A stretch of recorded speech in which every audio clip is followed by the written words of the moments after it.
Well, welcome everyone. Thanks for coming tonight. Most of you know me. I'm Dr. Stefana Pescher, the country doc. We're coming to you live here from North Stonington, Connecticut, and we have a wonderful group of people here attending this medical marijuana seminar. We've been doing this for about 2 years now, and it's our great blessing to have Melissa Bouchard here.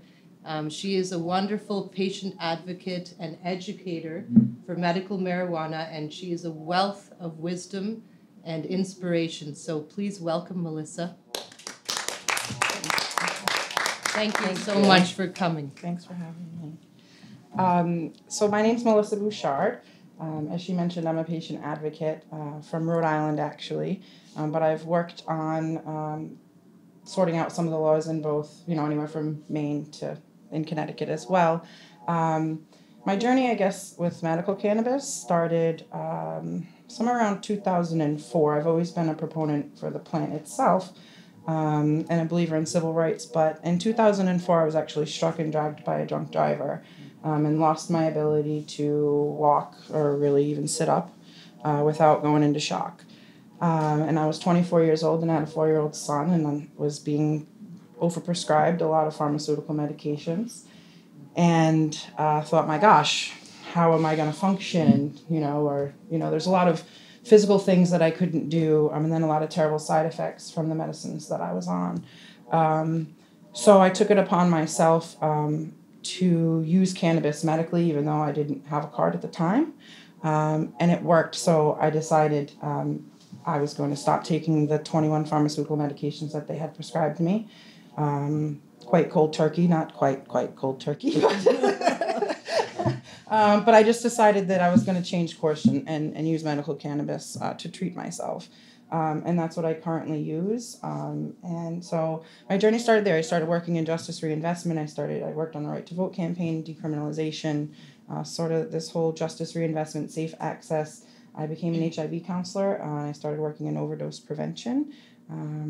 And from there, I really, truly, I thought I had a need for it, and I really, truly saw it from a different perspective, a life-altering perspective. While pain is unbearable sometimes, there was a matter of days where some folks were going to die, and medical cannabis saved their life.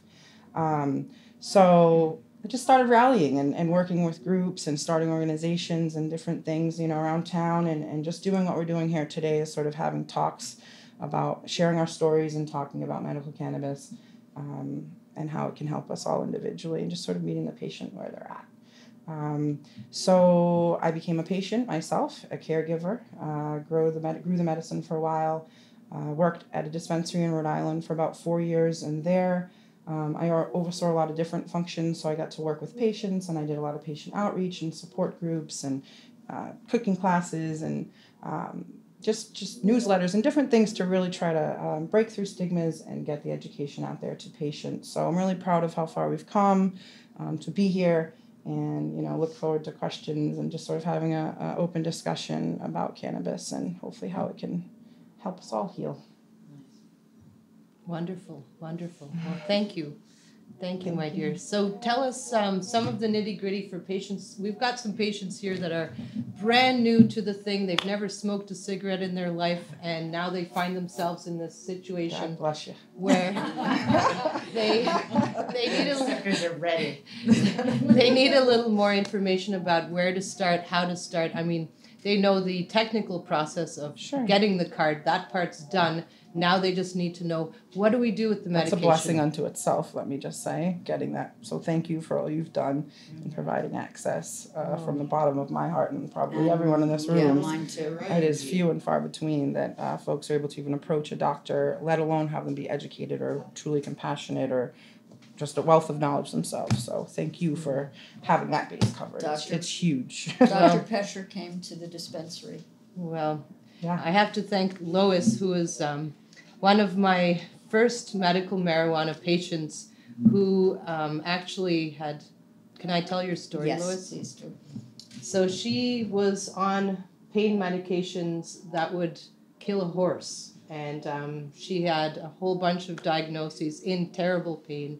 Some of them were cancer diagnoses, and nothing was helping her, and she just was on these narcotics, and I wouldn't give her what she wanted, so she went to see somebody else, and she calls me Dr. No. But anyways, so Lois got her dose and unfortunately overdosed and almost died and was resuscitated at L&M Hospital by Dr. Duhigg. So she came back to me after that experience and said, you know, I want to try medical marijuana. Can you give me a card? And I was like, well, I don't know anything about it, but I'll find you somebody who can give you the card. And she did that. And she came off of about 18 medications over the years and actually went back to doing some volunteer work where she previously wasn't able to do anything. So she got her life back, and for 2 years was nagging me. Yes. This is not what you think, Dr. Pesher. You need to look into it further and all this. And I was just like, oh, Lois, I don't have time. I don't even prescribe narcotics. Why the heck would I get into this? And on the flip side, she was nagging me. I have this doctor that really understands, and I can't wait for you to meet her, and I need you to teach her. And I'm like, Lois, I try with the doctors, but I'm here with the patients. But then she was different. But you were different. Well, and a lot of doctors are. Let's not. There are so many. It's not taught. The endocannabinoid system's not taught, and we'll get into all of those things. But and there's a fear. I mean, there's a fear of doctors. Yeah. Look how much time and effort and energy you spent to build your practice. So. It's a risk. So, but hopefully through breaking through these things and education, we'll be able to get through all that together. That's it. Melissa was a tremendous source of knowledge. When we finally got up there, we spent about 4 hours at the Slater Center with our team of PAs, and we really had our eyes opened, and we changed our whole perspective. That afternoon changed everything. So, yeah. You changed a lot of people's lives, honey. Yes. My life was changed by it. So there's a doctor that she goes all around and talks. Dr. Uma, I don't know if you've heard of her, but she has a lot of sayings that she uses, and one of them is teach one, reach 10.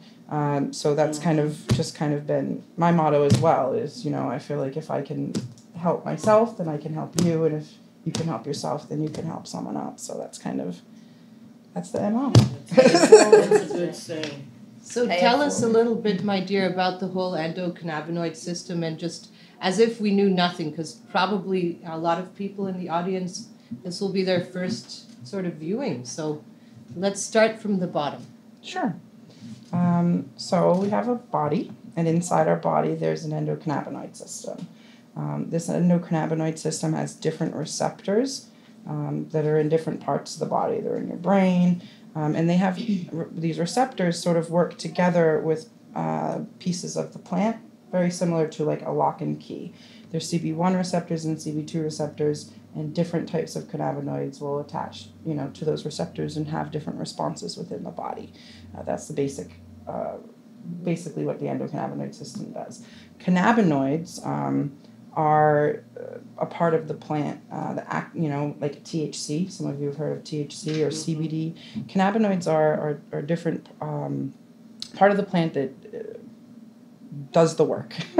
I kind of want to give this to you in layman's terms.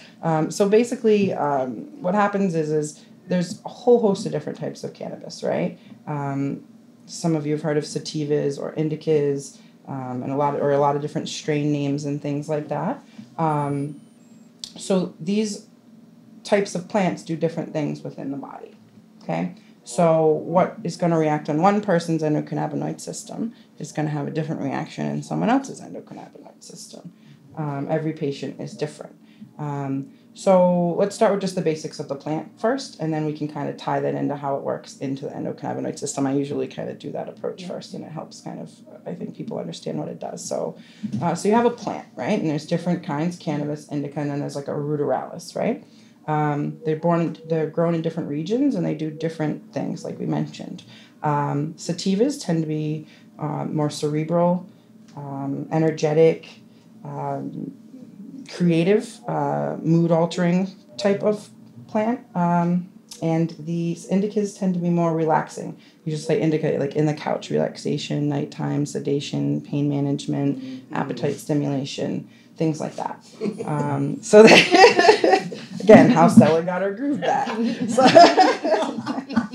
So I think we did treat you with a lot of indicas in the beginning, actually. So the plants just have different functions, and there's tons of different kinds of the plants. And what we do is we test the plant to see which type of DNA profile it has and the types of cannabinoids that are inside the plant, THC percentages, things like that. We can do different things with the flower itself, concentrated into oils or hashes, and there's a lot of different ways that you can ingest the medicine. So that your system, that endocannabinoid system we talked about, is going to have a different response depending on how you ingest the medicine. So if you want to talk about some ways to ingest the medicine, there's a sort of bigger umbrella, but there's a lot of different ways. First, a lot of folks know you can smoke it. Some folks think, oh, don't smoke, and we'll get into that in a minute. But there are a lot of good reasons why we would smoke it. And the first and foremost one is because it's the most direct way to get the medicine into your bloodstream. So that's why you'll see folks that are suffering from conditions that cause shaking and things like that will smoke off of a vapor pen and pretty instantly will get relief because it goes directly to those receptors that are in the brain and into the blood. So smoking is one way. Sublingual is another way, meaning sublingual you have glands under your tongue, and sublingually these cannabinoids can, what's the word that I want to use? Absorb into, I guess that's, into these glands. So you can smoke it, you can put it sublingually, you can use it topically in a lotion, and that actually never gets into your bloodstream at all. Never affects your brain or doesn't change mood altering or anything like that. But it certainly does treat skin cancers or eczema, psoriasis, things like that. So topical is a way. Folks will also use it in edible form, so different than sublingual where it will go to the gland, you would actually ingest it, and it has an opportunity to work its way through the body. Generally takes longer to kick in, but has a longer duration of effect, and that's generally what I use to treat a lot of my symptoms with, and we can talk about that openly after if we want to. So you can smoke it, you can eat it, you can put it on yourself topically, you can put it sublingually, you can vaporize it. Vaporizing is still in the smoking category, but it's a little bit different because you can use like concentrations like hash, and there's a little bit less of sometimes folks will get an irritability with the smoking. So those are the main ways. There's also, I want to bring it up, suppositories. A lot of folks will shy away from this, but with certain cancers, certain digestive conditions and things like that, there are definitely types of pills that you can make for folks to take it that way. So you can sort of bypass the issues that they have going on, and that has the best bioavailability rate or the best uptake inside the body. We lose some of the potency and some of the cannabinoids as we digest the medicine. So if we can use it in the form I just mentioned, that's generally sometimes if cancer patients really want to go for a strong protocol, then that's the way we would treat them. So so a lot of folks they don't have it in Connecticut yet. It's they've asked for that. Yeah. Rhode Island's pretty advanced. They actually don't even offer those, just so you know, on the floor necessarily, but it's something that we were working out. It's just a different type of capsule. I don't know if, in a different absorption. There are also ones that you can take, capsule form that you can take, that you can put in a different capsule and it'll absorb differently. So if folks have like digestive issues or they need to get it like directly, to bypass so it doesn't break down. So there's a whole host of things that they can do, and these things aren't necessarily readily available, but the reason why I mention it is because it is an option. It's an option that caregivers and patients have been using for a while now, and it works great, and it has the best uptake. So it's certainly something that should be on the table, especially when we're talking about cannabis as medicine, or the best way to get it into the body. So those are the basic ways. And then there's a whole variety of products, and we can talk about those things if you want in our open discussion about, those types of things. So those are the types of medicine and how you use the medicine. There's a whole variety also of conditions that the medicine takes care of. And a lot of folks, well, why does it work for this? How does it work for that? And there's just a whole science behind it and the DNA profiles of those different plants. And that's what folks like myself or bud tenders at the dispensary or doctors will work with you in kind of sorting out what some of those strains do. There's a lot of great resources online, and just figuring out which strains and which types of medicine will work for different patients depending on, what your end result needs to be. Excuse me. So some types of conditions. I'm sorry, is there a liquid or oil form? Mm-hmm. Or is that Yeah, I call that under the sublingual category, generally speaking. Yeah. So those are, or under the ingestibles, yeah, there's more of a sublingual and then an edible form. So you can choose to put the oil under your tongue, or we do like a tacking onto the gum, things like that, or you can directly swallow a capsule or an edible or something like that, a drink even. What's the advantage to a sublingual versus an edible? Several things. First and foremost, it's the best for like emergency situations. Tacking it to the gums or sublingual will get it into your system more quickly. You have a better uptake, and the downfall, I guess, is that sometimes it doesn't maybe last quite as long. There's not a great flavor sometimes to some of the oils because it can be thick or, strong. The benefit, and then the other benefit is you can very easily dose yourself or figure out your dosage that way. When you do it sublingually, you can take a small amount and say, hey, how did this affect me when you're going low and slow in the beginning, and kind of learn your dosage properly. When you ingest a medicine, like I just mentioned, sometimes you lose a little bit of the potency as your body breaks it down. It takes quite a while to kick in. It can take anywhere from an hour to 4 hours to kick in. Benefit of that is a long duration of effect, and you build up these cannabinoids in your system as you can microdose with edibles and just take a very small amount of them, combine different things like a capsule and an edible to get what we call the entourage effect. So there's all these different varieties or ways that we can sort of play with this medicine to get it to work to our benefit. But it all falls underneath the sublingual or edible category. And yes, there are different potencies of oils, different ratios. Sometimes we'll use a 1-to-1 or a 2-to-1 or a 20-to-1 with pediatric patients of THC to CBD. Whole plant therapy generally works best for patients. It's all just trial and error in the beginning. But it's not as complicated as it sounds always.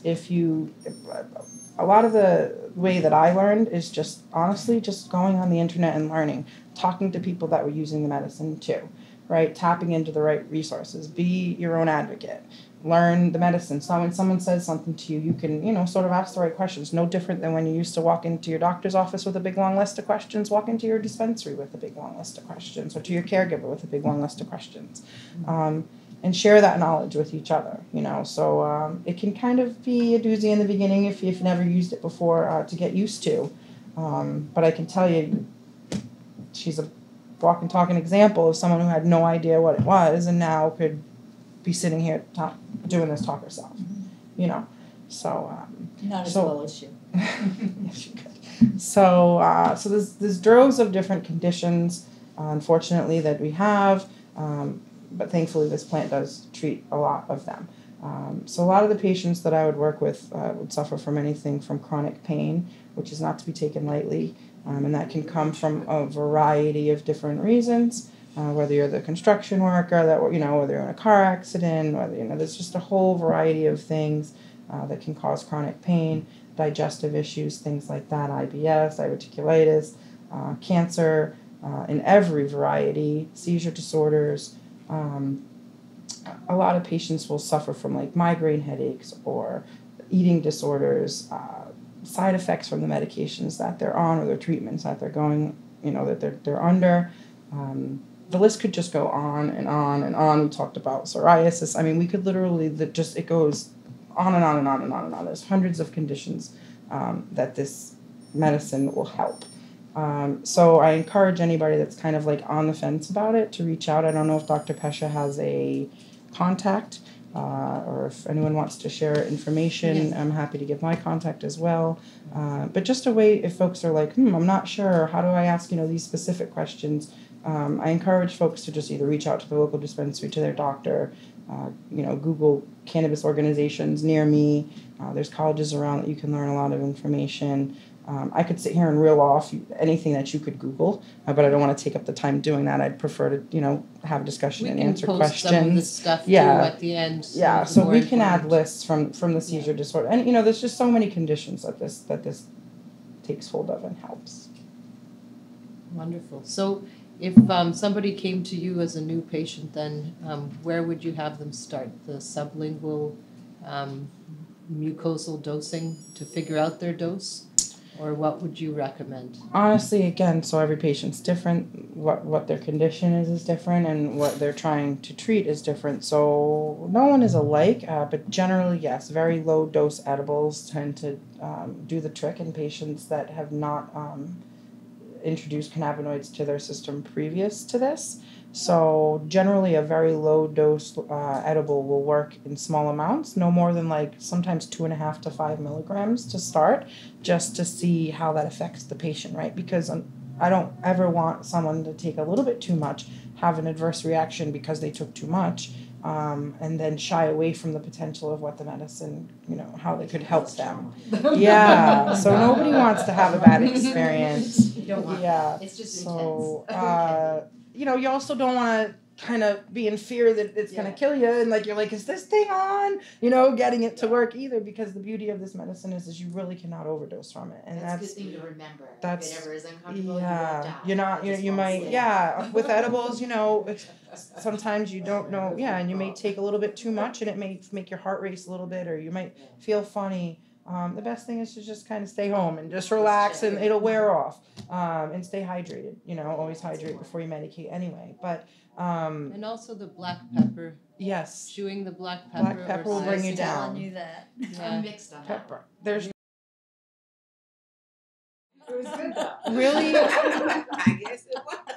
Yeah, so the point, I guess, was the beauty of it, though, is that you can't overdose, right? Other medications can truly, like when you're seeking, again, Lois is a prime example of that. I've been in situations where there's a reason why I chose not to take this medicine, right? Because I could tell what it was doing to my body.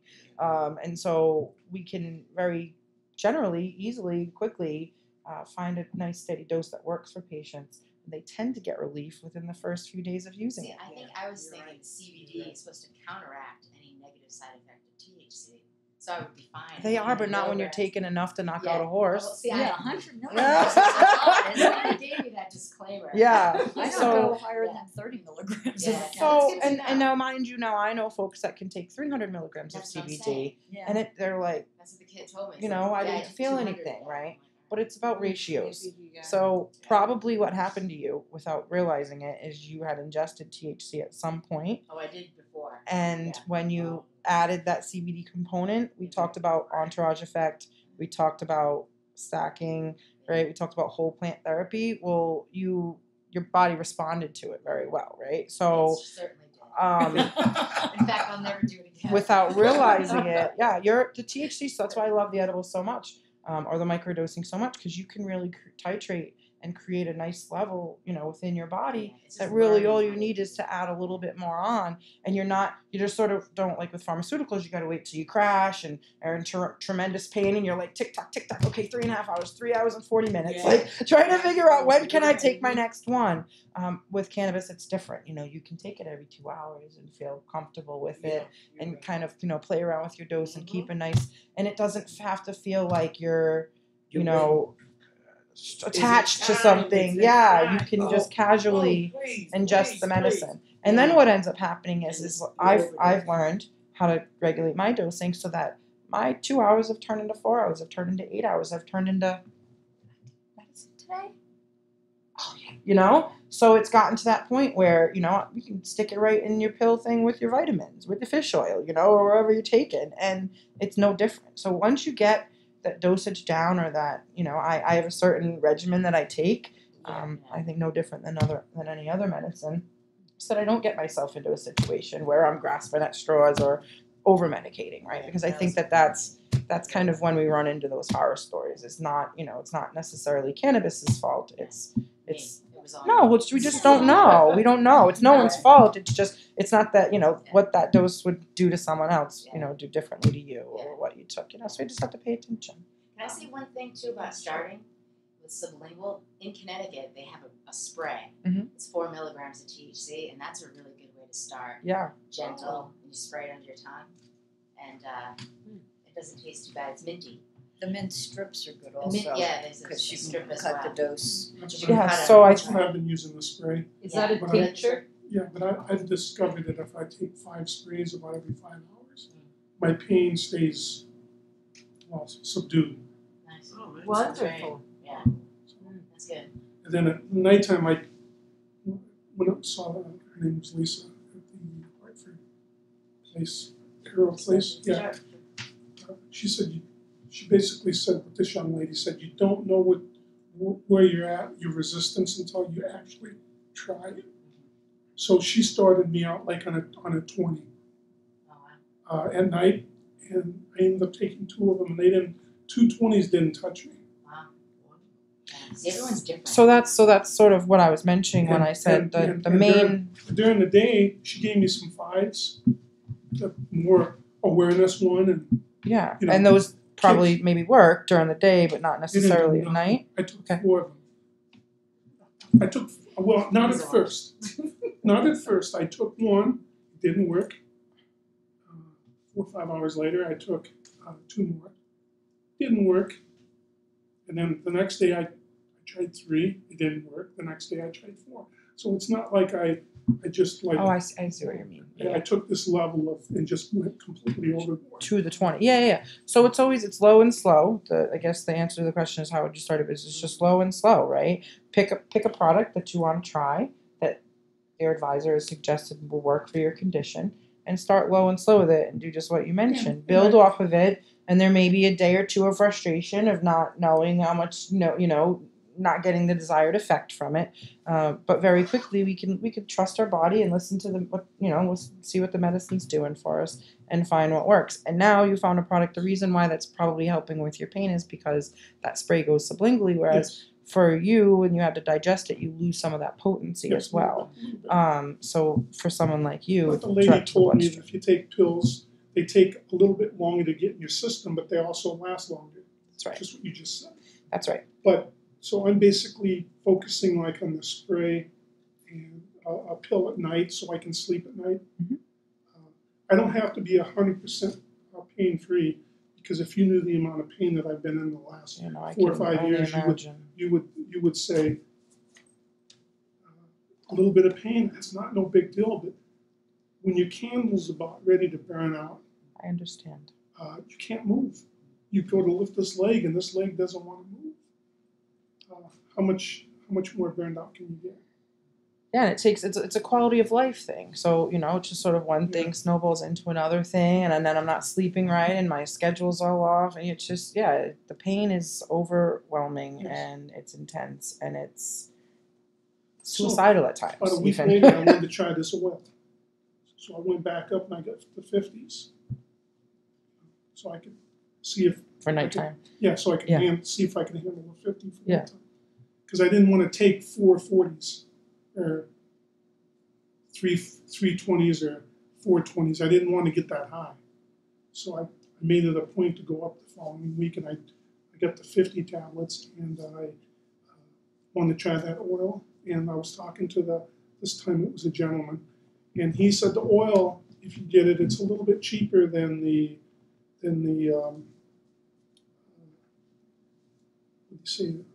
From the capsules. The capsules or the spray, it's a little bit cheaper, but you get more. Yeah. But then I tried it. I took a milliliter of the 1 set of lines. It didn't do anything. Put it under my tongue.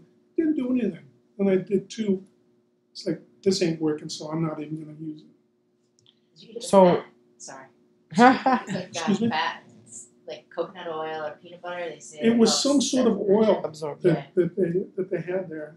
No, I'm saying, did you eat it with a fat? Because it helps. Oh, really? No, I didn't. Yeah, try that.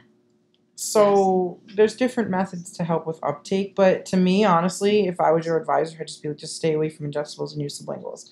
It sounds like, found something different. that worked. It sounds like you found something that works. If it ain't broke, don't fix it. And I just wanted to see, I just wanted to see how I felt. Well, you know what that different speaks things. to is not everyone thinks, I have to use a high dosage, right? If I need 20 in the day, I need 50 at night, right? And that's not necessarily the case. Again, back to that microdosing and entourage effect of just different ingestion points in low dose really do work for folks. It's just about finding the product that works right for you, right? And then sticking to it. So I haven't found it yet then. well, if the spray is helping, for nighttime. then right. So maybe, and I can talk with you offline about some different, But things I've we only can been try. on this for a week and a half. Yeah, so that's I'm a Brand new. new. yeah, to Yeah, have you're just to in have a the couple of sprays Yeah. working for you. Yeah, we'll have to play around with different techniques and different, but there's a way to do things during the day, or sometimes you might want to take a capsule. What she talked about keeping it in your body for Yeah. keeps in your body longer. So you may want to do a morning and a night, or after Well, dinner. That's Get what that I have into you. set up. I have morning day pills and evening pills, Yeah. but I didn't want to take too much. No, I I understand. didn't want to. Yeah, Like- but you'll get it. And then what you may want to do is just have one, like, if nighttime is where you have a lot of pain, is try something like an after dinner and then at night. So you're kind of like not double dosing, but really like layering it on later in the day, but letting it build into your system so that it carries you into the morning, and then you're not taking too much to where you can't get up. Or when you get up to try to use the restroom, you're all groggy because you're too high, like you're concerned about. You know what I'm saying? So it might just be better to break it down and take it more often later in the day, and we'll talk about that. But I wanted to answer your question. You've been hanging tight for a while. I haven't gotten the card yet. I'm in the gone up with the application, waiting to get the approval. Is there a limit to what you can get? I mean, I saw when I went there for the application process, the waiting room was filled with people who were there to pick up product. And so my question is, do they only allow you a certain amount when you go to pick up, and you have to wait it out a month before you're allowed to go back and get more? Yes, technically. But are you in Connecticut? Yes. Okay. Do you want to speak to the? Yeah, so I this think one? it's 2.5 grams. It's quite a lot. No, So 2.5 ounces, a excuse month. me, a month. Yeah, So you really, it'd be hard for you to use that up. Oh, that's a okay. lot. It's a lot. I've never used used it. Yeah, so- No, you don't need to worry. If I start on Monday, I don't use it up by Friday. No. Yeah, No. like let's put it this way: it's the same way in Rhode Island, 2.5 ounces, and low. Like if I said like you can't overdose on cannabis, but Lois got to a point where I was like, "Can you calm it down? Because I think you might be the one." But she never actually got to her limit either. I'd walk in and they'd point to, they'd say, you looking for CBD or you looking for THC? And she'd be like, "I'll take 75 packs of caramels." Oh, yeah. Oh, yeah. So just to sort of answer your question, so there's a limit that the state has by law, right? But the limit is fair, and it allows a lot of flexibility under that to different types of that medication count as a different amount. Concentrate, might have a little more of that cannabinoid or THC or CBD in it, so that's gonna count as a little more against your weight. And then if you have a flower, it's by gram, so there's 28 grams in an ounce, and you can get 2.5 ounces. So it's like a bag, like this big. So some folks need that. Some folks make their own edibles with it. Some folks, are going under vicious chemotherapy treatments, and the only thing that works for them is smoking a joint. And the reason for that is because it's direct to their bloodstream. It works. It takes their nausea away right away. So there's different strokes for different folks, and that's why we need and have sort of that vast open guideline. Some folks will only need the spray or an oil. Other folks need actually more than that. Other folks, the regimen, if folks want to use this to, I hate to use the word cure their cancer, but it does sometimes, in some cases, has cured cancer. But if folks want to use it to treat their cancer and try to shrink their tumors with it, the suggestion is 1 gram a day for 60 days. That would put folks over their limit, right? So, there's just ways that we need to kind of, tweak the laws and get feedback from patients and, and work with dispensaries and doctors and see what's working and what's not, and make sure that patients are protected under these laws to get the medicine that they need. So, but I think it sounds like in your case, you can rest assured that you have some flexibility to make sure that you have the product you need. Now, Connecticut has less conditions that you can be Qualify allowed for. on. Mhm. Yeah. But we're a lot of folks, when new states come on as medical, all of a sudden they want to be Colorado, okay, overnight, right? And first off, maybe that's not, there's a lot of great things going on, but let's build a system here. Let's see what works for our patient basis with our conditions that we're treating with the medicines that we grow locally. Let's see what we can do here. Let's focus on our group here. What's going on in Rhode Island, while we may have more products and more conditions that are approved at this point, we got our program in 2006. Dispensaries didn't open until 2013.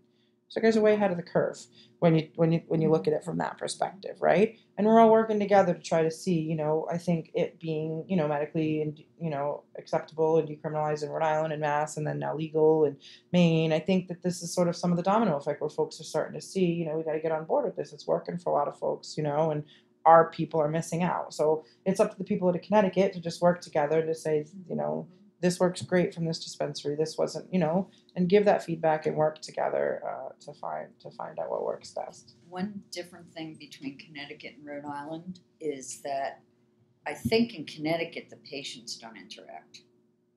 And it's at the Compassion Center that I met Melissa at. We all talk to each other and, swap stories about our conditions and give each other support. And you get excited if you see someone who hasn't been there for a while. Yeah. It's family. It's my cheers. So that's one of the things that was important to me was creating a community outreach program, and just sort of having classes and workshops and events, even just coffee on a Wednesday morning for a couple of hours of just letting folks know there's fruit on the table. Come on in and share your stories, hang out, for a few minutes longer, and see what's helping somebody else or give them some advice. So folks started to do that, talk amongst themselves, and I think that's imperative that folks are able to do that. The issue is we're dealing with medical conditions and private conditions, right? And so dispensaries are concerned with HIPAA laws for good reason, right? We're already operating in a semi-gray area, right? So that's our job. That's our job, right? Talk amongst, bring it up to the dispensary. Say, I understand we can't have, open conversation, but could you open up your floor for an hour on such and such a time on a Saturday and invite patients openly, and we'll sign a form, and we'll, that's our job, is to just do this and bring, and to continually grow. And you'll see it goes from grow to whoa pretty quickly. You should see me on baking day. I have to Tell me taste about everything. Really? Yeah. Yeah. I had to make sure each batch is good. Aww. And then I like eating it before I cook it. So did anybody else sort of have any questions or things that I didn't touch upon or things that I said that didn't make sense? I'm familiar with the use of it, not medically though, but who does the monitoring for you? Like, as in, who gets so much? I mean, how do they start you off on this, and who monitors you? Is it your primary care doctor that monitors you, or? Well, the hope is that you're working directly with a doctor that's understanding of the medicine, that knows the medicine, and that doctor's referring you to a dispensary that has a quality control system, that has proper testing in place, proper labeling in place, and they're able to work with you. There's generally systems, there's bio-tracking systems and things like that, point of sale systems that these dispensaries use that keep all this information from your condition to every strain that you've bought. You can see it order history.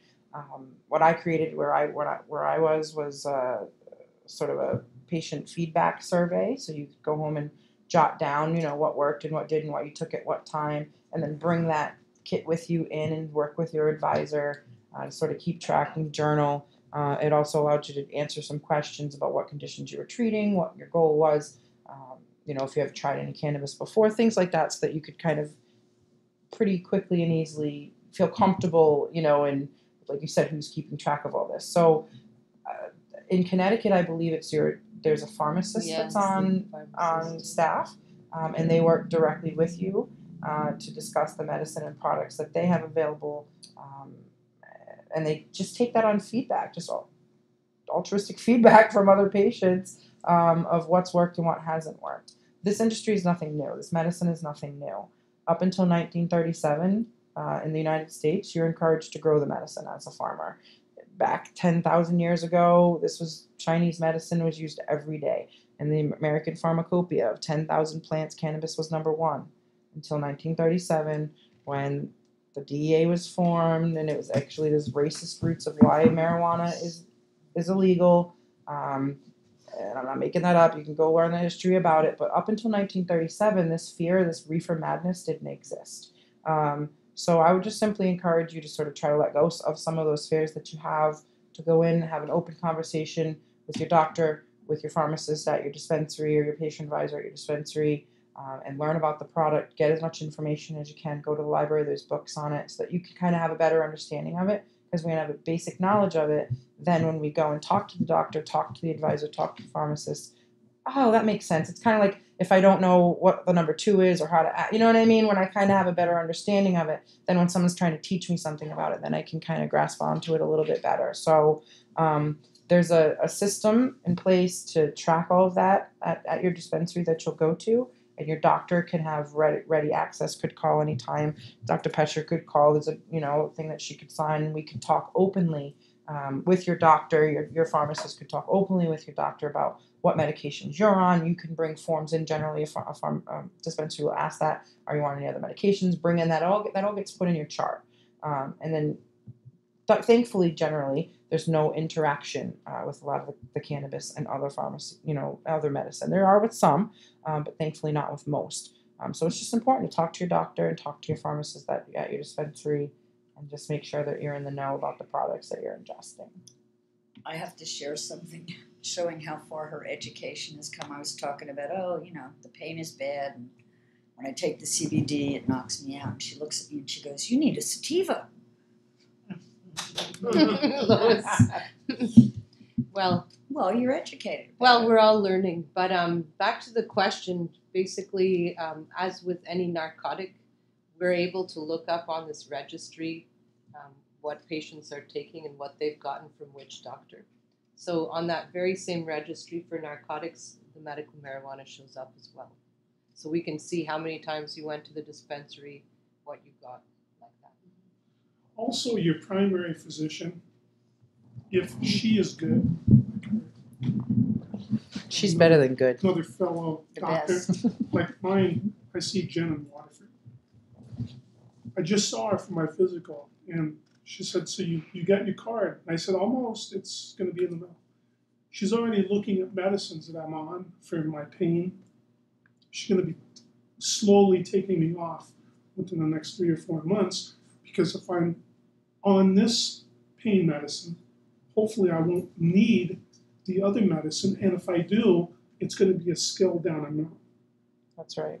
So you have to have a good rapport with your regular physician. I've known mine for 20-some years. I knew her when she was taking blood pressure checks. And we have a lot of history, and she's very good. And I stayed with her when she moved from Mystic to Waterford.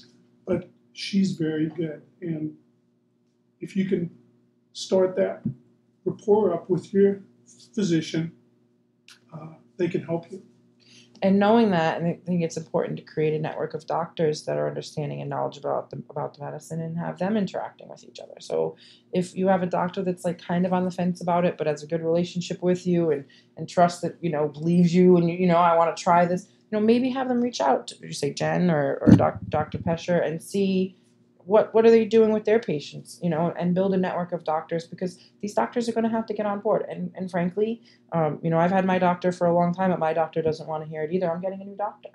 If they don't want to be on board or treat me as I deserve to be treated, or alternatively, I'll find a new one. I might need you. I actually saw a naturopath in Hebron who directed me. She says, "You're in a lot of pain. And you've probably tried everything. Everything's off the chart." Yeah. And she's treating me for secondary Lyme infections. Oh. She says, "Well, we're going to have to get you some different, better medicine and get you some relief." I hadn't had relief since 2009. Ah. It just kept getting bigger and bigger and bigger and bigger, to the point where I It's couldn't hardly overwhelming. walk, couldn't work, couldn't do anything. Terrible. So It sounds like she's interested in learning a lot. So if you want to suggest to her, there are a lot of studies out about medical cannabis and Lyme and different things like that, and it going into remission. I think the naturopath lady that sent me to her Knew that. she's very smart. Yeah. And I think she teaches on top of it. But I think it's important. I come from a place where, I can I'm from a generation where I'm comfortable being open, and I was exposed to this plant, in a different fashion. Maybe your generation comes from a place where, they're less likely to want to feel to even say the word. You know what I'm saying? Like, it was like my Aunt Rose would be like, Lisa, and I'm like, Aunt Rose, take the gummy bear. Please. Do it for the kids, So the point is there's a stigma in there, there's this fear, but I think finding that place where you feel comfortable in talking to your doctor, and if your doctor's not comfortable in having that discussion, find a doctor who is, because they're out there. Well, tell us a little bit, Yeah. Rosemary. Well, I had a doctor that I had to finally end up leaving because of the same thing. But before all that, he had sent me everywhere, and I was in pain for years, over 20 years. Oh. I mean, I've had injections in my head, over 30. I have total, I have rotator cuff is gone. I have nerve damage, spina bifida, total knee replacement. I have, I'm a diabetic. I've had a spinal tap that found out that I had a tumor back here, and they removed it. Doctor put me on that did my shoulder, so-called supposed to have did my shoulder. He did it 12 times. The last time is when he took an x-ray and found out that I had no rotator cuff. And told my husband, you might as well take her home. Rosemary, how did you learn about the medical marijuana as a pain relief? My grandson. Tell us a little more about that. Oh, hey, grandson. He was supposed to be here, but he had to work. My grandson said, Grandma, you're always in so much pain. First, he made some brownies for me. Sounds like a good brownie. Oh, they were good. He only gave me a fourth. What did he do? He bakes. No, he was rash. He was portioning good. Was he helping? Yes, they were help. Believe me, they were. That's not what I meant. Because what it is they taste so good that you'll eat too much and you'll end up like her. And so he said, Grandma, I'm telling you, I'm gonna. He made a brownie about that big, and he cut it in 4. He said, you try this tonight, and I tried it. It helped, and I drank it with some tea. It was good. You had pain relief. Yes, I really did. So he said, Graham, when he came over the next day, he asked me how it was. And I said, gee, Hammer, it was great. I said, I had one for breakfast. He said, Graham, do you want to try some smoke? I said, I don't know how to smoke it. He said, I'm going to show you. So I tried it. My husband called me a pothead. Granny pothead.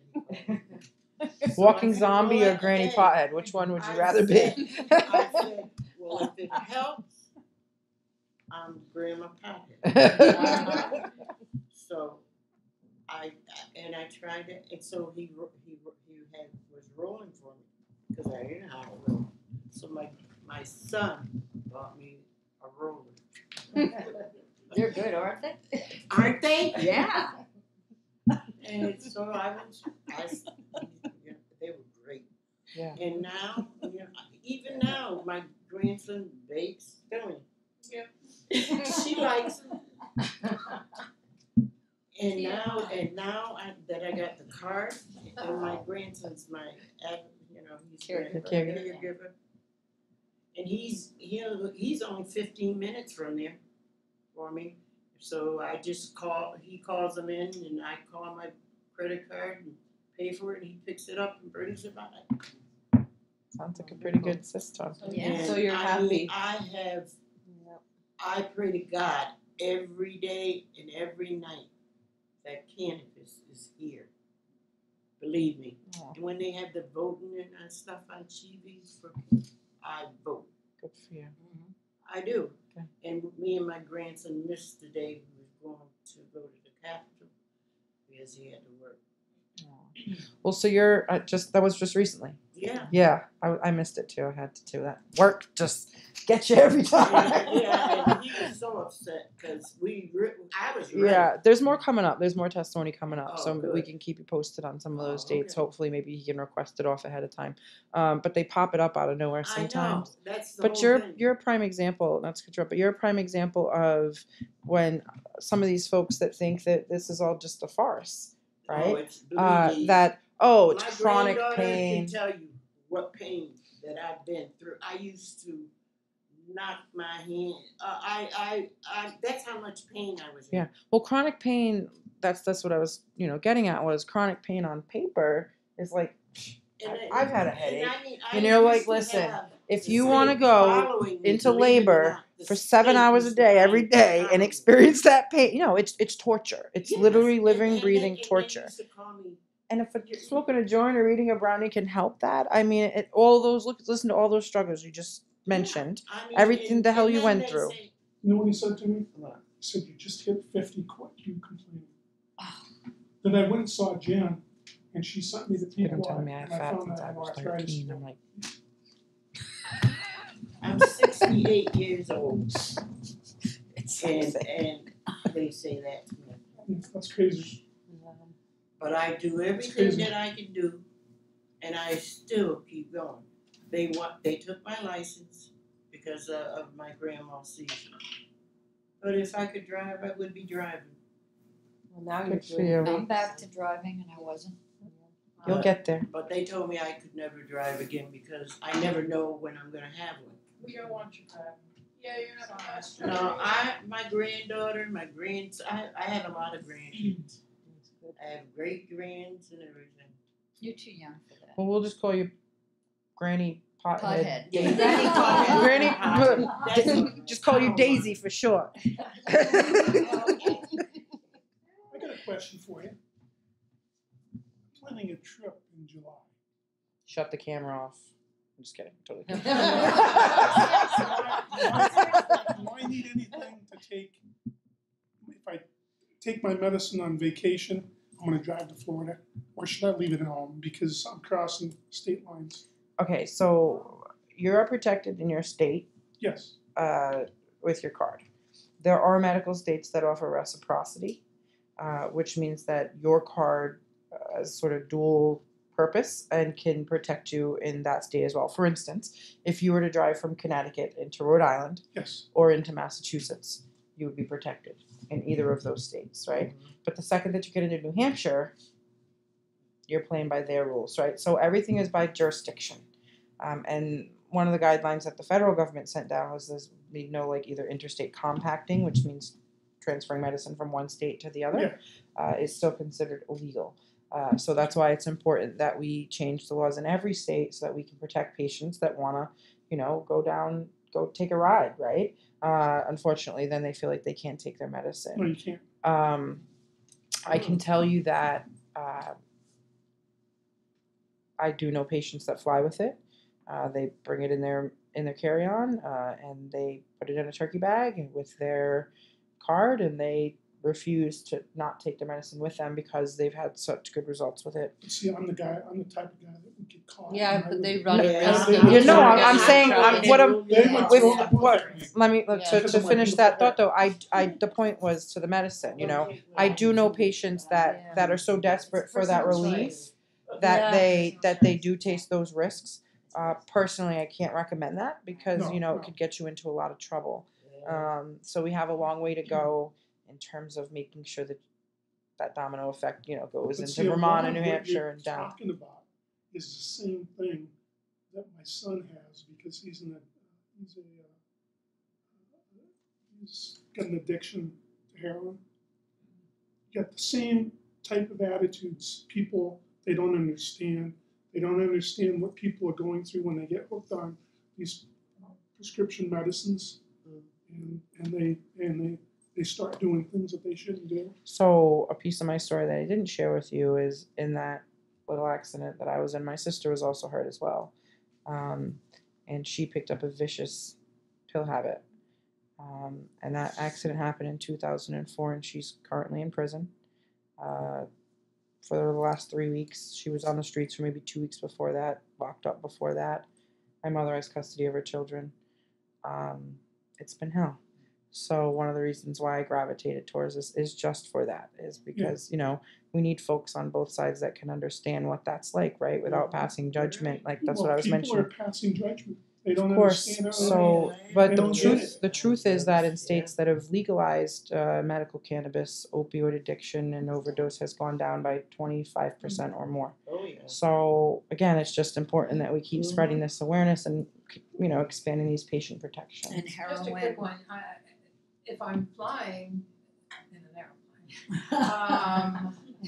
as opposed to As having one of this your girl. flying to Seattle. Yes. For a 2-week stay where it's legal. Is it the airport that becomes the issue? Yeah. Nope. No, so I could fly with it to Seattle. Interestingly enough, and I'm not a lawyer, and again, do not take Yes. your life in my No, hands okay. because don't follow my lead. But if I were flying to a state that were legal, I personally have been told by a lawyer that I'm in the jurisdiction of the state that I left from until I land in the jurisdiction of the state I'm in. Oh, so you are covered. So that's what I've been told. I had a patient recently who told me that she announced it to the airline and they said no problem, but she had to have a police escort. Escort her. And then they took her through, and it was not an issue, but they just needed to know about it and do Yeah, everything their way. They'll actually leave a note in your baggage if they do.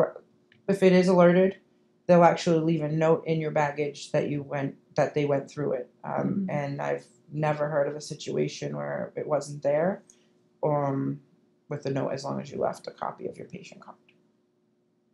And I've heard a lot of situations. I don't So I'm mean to just- smile, again- I'm just getting this, little old lady going through security and, we got you, ma'am. Again, if you're going to Seattle though, you can You're- buy it anywhere. you can just tell. walk into the Yeah. dispensary and Yeah, buy it, right. recreation or not. Right. The only difference is, You're cool. yeah, you might find a product out there you love and come back here and not be able to get it. Oh gosh.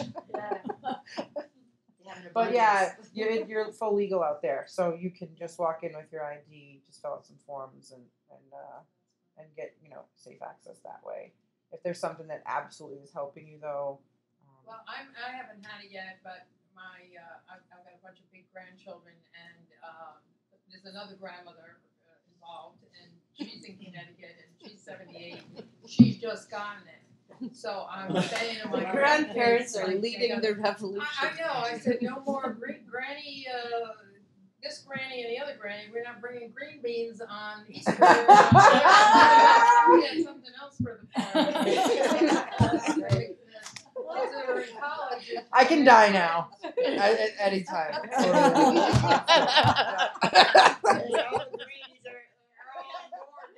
What you expected. No, I just meant in general. Well, because folks wouldn't have even felt comfortable having these conversations even maybe a year ago. Seriously. Legal in Maine, isn't it? Yeah, fully legal. So recreationally legal. So same situation as Same as Colorado then? yes. And Massachusetts is as well. They just haven't opened up their rec shops yet. So Maine, I think, is still in the implementation phase as well. Believe it, you've been fabulous in Oh, your you're sweet. presentation. Thank you so I much. really thank you for coming here because I don't Oh, think there's yeah. anything you don't know. There's plenty I don't know. Trust me. Well, Yeah, a but then you lot. figure it this out. population, I think you've been fabulous, and I really Appreciate thank that. Thank you. Are you available Yes, to we talk all to? do. Of course, Do you have yeah. a card? They're actually in the mail. I ran She'll out. give everything to me and we'll yeah. go from there. But I'm happy to either give, my email Yep. at the least, or you Yep. can add me on Facebook if folks need my phone number. Or if we want to just start with an email or something, and then my cards will be in next week. I have Wonderful. another question, girl. Yeah. What would be like the worst side effect that people would have that use this? Do you want me to answer that? Good question. Yeah, the worst. Question. No, that's a really good question, because there are. We talk up this plant. It's an amazing healing herb, but there are some effects of it if you take too much. Did you wanna touch Well, on it that? can cause like paranoia and high anxiety that is just really uncomfortable. It can make your heart race, so it kind of can feel very, just If you uneasy. take too much If you of it. take too much, Yeah. Yeah. So But some of the I've side. never taken too much. She's trying. Generally, the side effects from the cannabis are desirable side effects. So they're ones that are either going to stimulate an appetite, help you sleep, eat, take your pain away, things like that, right? But some of the undesirable side effects tend to come from taking too much of it, like they mentioned. Heart palpitations, feeling nauseous. There's actually a cyclic vomiting syndrome that there's been some recent studies on that that can induce nausea in high concentrations of THC. Being lethargic, tired, or dizzy, sort of feeling like jello-legged, like not being able to sort of have your faculties, and then enuresis, or losing your faculties if you actually eat way too much edibles. Those are all pretty drastic. I'm mentioning them because you asked. And they do happen to patients when they take far too much of the medication. I have been ingesting this cannabis for a very long time and can say there's been maybe 3 times, and I knew I overdid it, and it was like generally with a brownie. You can taste it and you're like, oh gosh, but it's been through, that was sort of before a time, where there was a regulated process, or where there was even a testing, right? Because, I can make my own edibles now, and I can have the oil tested, and then I can do math and I can dose it accordingly, right? So there's really nothing to be afraid of. It's just following a recipe. But if you take too much of it, the worst that generally can happen is you might feel a little bit dizzy, your heart might race, you might feel like you're going to kind of have a little bit of a panic attack, and then you might want to eat kind of more than you should, and then you're going to want to sleep, and then you'll wake up feeling maybe like a little bit groggy. But that would be the worst of it. I think Rob looked up a study and it said you would need to smoke 50,000 joints at the same time to have anything really bad happen to you. To induce something that could actually cause something to your heart, or but you have to understand, we're talking about patients who have conditions, right? Pre-existing conditions, and this medicine elicits a response. We want it to elicit a response, right? So it's just about responsible medicating, right? And knowing what you're putting in your body, and getting a desired effect, and building from there. But the worst of it tends to be a fast heart rate, maybe a little bit of sweat, or did I just hear that? And or feeling really, really tired and just like jello, or not being able to get up out of your bed would be the worst of it. Generally speaking, it can go away pretty quickly. I would just, in those instances, just drink a lot of water and just kind of stay in the safety of your own comfort of your bed and just kind of sleep it off. It really helped my husband during chemo. But The he can only benefits smoke it. far outweigh the risks, and that's kind of the key point, I think, and why we have this program, and what encourages doctors to sign for this program is that's what they're signing on, that the benefits of medical cannabis will outweigh any potential risks for you, right? And then they treat each patient, if we think the benefits will outweigh the risks for you, let's try it, and that's what we go on. And how wonderful it is to have a support group for it. Absolutely, yeah. I don't think all doctors do that. Well, thank you guys. You guys are all I'm amazing. Yep. Melissa, No, thank you are you too. very much You're for everything. You really, thank you, my dear.